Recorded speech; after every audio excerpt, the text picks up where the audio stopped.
Buenas noches, soy Violeta Rocha. Voy a presentar las autorreflexiones de la unidad 2, que se llama Trastorno de las enfermedades metabólicas. Bueno, primeramente voy a hablar del trastorno de los carbohidratos. El trastorno de los carbohidratos es un trastorno donde no se metabolizan bien los carbohidratos y el azúcar que se produce de los carbohidratos no es bien asimilada. Dentro de los principales problemas que tenemos es la diabetes mellitus tipo 1 y la diabetes mellitus tipo 2. En la diabetes mellitus tipo 1 es una enfermedad autoinmune que sucede cuando las células beta del páncreas son eliminadas por anticuerpos y hay una falta de secreción de insulina. En el diabetes tipo 2 la producción de insulina sufre un deterioro, ya sea que porque el hígado no la produce bien o porque el receptor periférico de la insulina es insensible. Tanto la diabetes tipo 1 como la diabetes tipo 2 se caracterizan por la hiperglucemia, que es un defecto por defectos en la secreción de la insulina, lo cual genera complicaciones macroangiopáticas, renales, oculares, así como las tanto micro como macro lesiones. Estas son, es muy común, por ejemplo, la retinopatía diabética, la nefropatología diabética. Como sabemos, la diabetes mellitus, sus principales síntomas son exceso de sed, exceso de orina, cansancio, debilidad, mucha hambre. ¿Por qué? Porque todo este trastorno se debe a que las células no están asimilando los carbohidratos que le están llegando por causa de la insulina, la cual la resistencia a la insulina produce un daño en los niveles de la glucemia.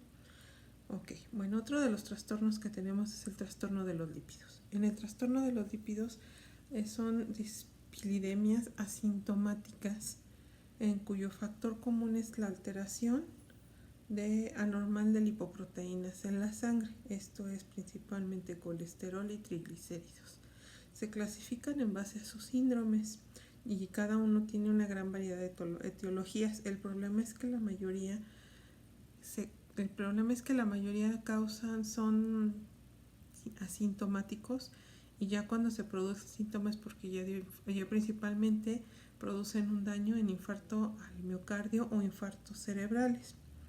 Dentro de las principales tenemos la hipercolesterolemia, que es un aumento en los niveles de colesterol en la sangre. Sus principales causas son diabetes mellitus tipo 1 o 2, resistencia a la insulina, y la hipercolesterolemia familiar, que es una alteración genética en donde la mayoría de los miembros de la familia padecen de colesterol alto. Existen diferentes tipos de hipercolesteremias. La colesterolemia tipo 1, que es donde los quimilicranes están altos y por lo tanto hay una alteración de los triglicéridos. La segunda, del tipo 2, es donde los colesterol LDL está alto y se tiene colesterol alto. El número 3 es alteración de LDL y VDL, donde hay una alteración de colesterol y triglicéridos altos en nivel de sangre. Y por último, la cuarta, que es VLDL, donde están los VDL y la quimilicranes están altos, por lo tanto, tanto colesterol como triglicéridos están altos. La hipercolesterolemia familiar es una alteración genética donde el receptor de LDL, el gen no codifica su síntesis. Entonces ahí este viene a nivel genético y se manifiesta en la mayoría de los familiares. Si papá y mamá la tienen, es muy común que los hijos la hereden, y abuelos y hasta bisabuelos. Es muy común eso. Otra enfermedad es la hipertriglicemia. Aquí es donde los triglicéridos están altos. ¿Por qué? Porque el acúmulo como sabemos, los triglicéridos es un acúmulo de partículas arteriogénicas por los desechos de las lipoproteínas de alta densidad. Causa que el colesterol HDL esté bajo y se debe principalmente igual a hipercolesterolemia familiar, obesidad, diabetes mellitus, resistencia a la insulina. Ahora voy a hablar y la arteriosclerosis, que es la concentración anormal de colesterol, triglicéridos y colesterol HDL. Como podemos ver, este síndrome es muy común en la población, demasiado, pero pasa sin síntomas. Algunas veces se ha referido que algunos pacientes tienen mareos o se sienten un poco mal, pero no hasta que ya tienen un infarto, tanto del miocardio como a nivel cerebrovascular. Bueno, ahora voy a hablar de la alteración de las proteínas. Estas enfermedades se deben principalmente a una alteración genética, donde el DNA se altera la función de la proteína y a su vez se altera la función de los órganos y células. Estos trastornos se manifiestan desde la infancia y se deben a la gran toxicidad que hay porque no se eliminan las proteínas normales del metabolismo, causando daño hepático, daño renal, retraso mental y cataratas, entre algunos. Dentro de las principales tenemos la fenilcetonuria, que es la acumulación de fenilalanina en la sangre, la cual se elimina en forma de ácido pirúvico a través de la orina. El albinismo, donde se carece de la oxidasa del ácido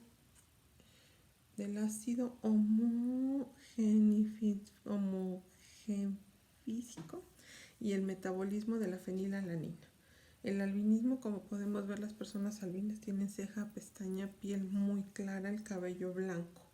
Otra enfermedad que hay es la del jarabe de arce, la orina con olor a jarabe de arce, donde existe una cetiaciduria, que es un defecto del complejo cetoácido deshidrogenasa.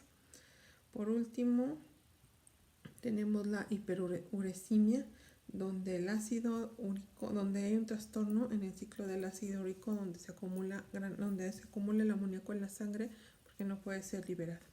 En el síndrome metabólico son una serie de factores que promueven el crecimiento del tejido adiposo y de obesidad, y por consecuencia trae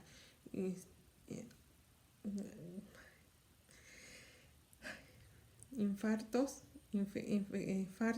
glucosa alta, dislipidemias, hipertensión alta, arteriosclerosis. Principalmente en el síndrome metabólico la cintura es mayor en las mujeres de 102 y en los hombres de 80.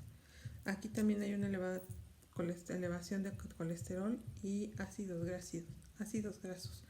El problema del síndrome metabólico es que es el principal factor que padecen los mexicanos. Es una enfermedad una serie de enfermedades, un conjunto de enfermedades que afectan a los mexicanos y traen como consecuencia muchísimas anomalías que son muy difíciles de tratar, y esta es una enfermedad 100% que se debe a la alimentación.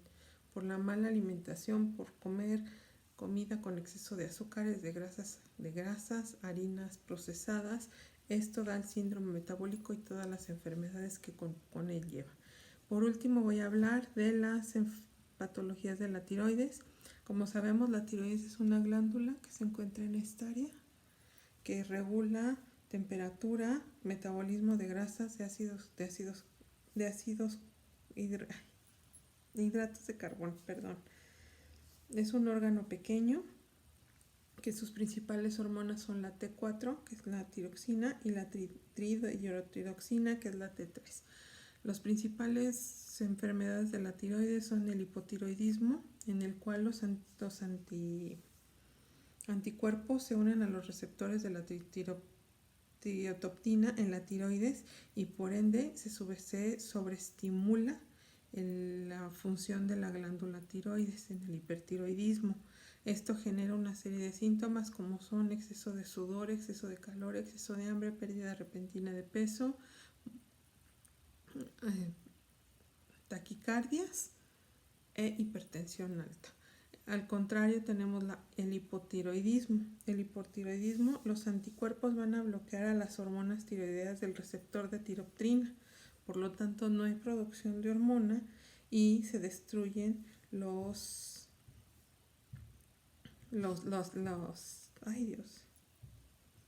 anticuerpos antitiroideos.